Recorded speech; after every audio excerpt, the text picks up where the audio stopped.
Hey guys, what's going on? Welcome back to the channel. Thanks for tuning in, much appreciated. And man, it's 4th of July weekend and I'm ready for the weekend. It's been a long week around here. Just been working on Fish the Moment lake map breakdowns all week. I've been dealing with internet, YouTube trolls all week, taking care of kids. I've been going back and forth to Joplin to see if my dad's in the rehab. Johnny and I filmed an on the water challenge for fishthemoment.com. And just been a really busy week. So anyway, today what I'm going to talk about a little bit is I'm going to give you guys like a detailed seminar on all the spinnerbait blades I use. Every single one of them. I'm going to sort of go through each one of them, sort of tell you the situations I like to use them in, under which conditions.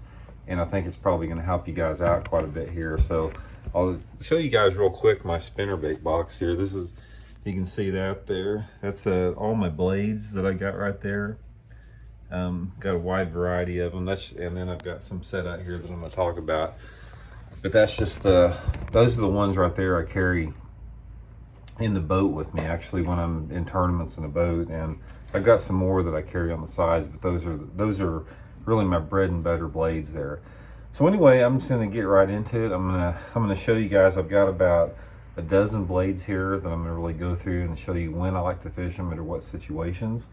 Sort of explain them to you a little bit. Okay, let's just start out with the one of my favorites, and that's the big number 8 willow leaf. Now, sort of a size comparison. Here's a number 3 willow leaf compared to next to it. This is a really big blade right here. This thing, it pulls a lot of water, puts a lot of vibration, puts a lot of flash in the water. And this blade right here, I use this almost exclusively in the pre-spawn. When I'm fishing for those big bass that are sort of in that 4 to 8 foot range, slow rolling it over a deeper grass bed, slow rolling around any type of shallow water cover.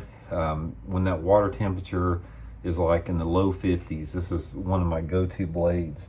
And I sort of mix it up a little bit. This is a number 7 right here. And the number 7, as you can see, it's just a little bit smaller. The 7 is a little bit more versatile. The 7 will put off a tremendous amount of flash and vibration too, yet it's fishes a little bit easier. This number 8 really pulls a lot of water, really does, but the number 7 fishes a little bit more. So I'm gonna guess in the course of a year's time, I use the number 7 a lot more than I use the number 8. Number 7 sort of the same way. It's a really good blade during the pre-spawn.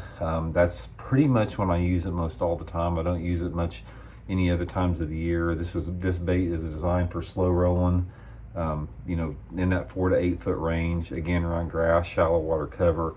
It's a really good bait if you have a lot of fish that it's sort of around the shallow brush, like in March and when the water's in the 50s. But these two right here are two of my big bass lures. When I'm fishing these blades on spinnerbaits, I'm looking for big ones. Now, while we're on big blades, I'll show you guys another one of my favorite. This is a number 8 Colorado Hildebrandt right here. This blade right here, this is the hardest throbbing blade that I have. It's a big number 8 blade. Sort of show you guys the size comparison. Here's the number 4 that a lot of people will use, you know, as a secondary blade on a tandem spin.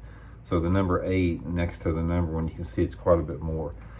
Most of the time, I'm using this with a small Colorado in front of it most of the time, like this.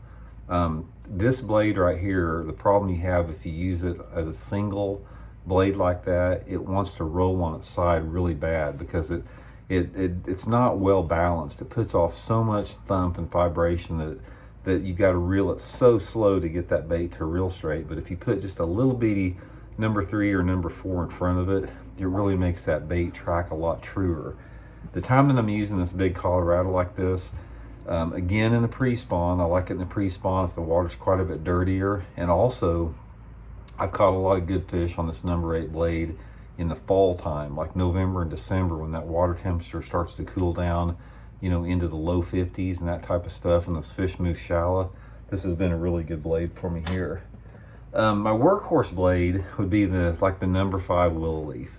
You know, again, this is comparison number 3 to it. Here's a comparison to the number 8 to it. The number 5 willow leaf is sort of the workhorse blade. anytime I'm fishing like a 1/2 ounce spinnerbait just around shallow cover, maybe even slow rolling some grass, where I'm not having to really need a thumping blade. I sort of want a combination of a flash and a thump. Number 5 is probably the most popular blade out there for everybody to fish. Back on willow leaves here, I'll go to my number 3. This is one of my favorite baits too for burning a spinnerbait. One of my favorite ways to catch a spinnerbait fish is burning like a single number 3 willow leaf on a little 1/4 ounce spinnerbait. It's a really good technique to catch them in the fall time of the year when that water temperature starts to cool down in the 50s. If you've got a lake that's got some fairly clear water in it with a lot of spotted bass, fishing this little number 3 blade on a small profile spinnerbait is a really good way to catch them. Now, back to the Colorados a little bit. This is a number 6 right here. And as comparison, here's the 8 and here's the 6 to it. The 6 is the blade that I use almost exclusively as a single spin. This is a really good night blade. Put it on a black spinnerbait. And also it's a good blade if those fish are in really dirty water, like, water visibility of, that sort of that water visibility in that 6-inch range, something like that. I mean, this can be a really good blade to use in that. I'll put it on like a 3/4 ounce spinnerbait. And the good thing about the number 6 versus the number 8 is you can use the number 6 as a single and it tracks straight without rolling on its side. Not near as bad as the 8 does, but this is a really good blade. I use this a lot, fishing Oklahoma like I do a lot, shallow, muddy water, typical dirty water spinnerbait fishing. This is my blade to that. Sometimes I'll also use a hammered model too. I mean, different sizes, anywhere between a 5 to a 6 with a hammered blade.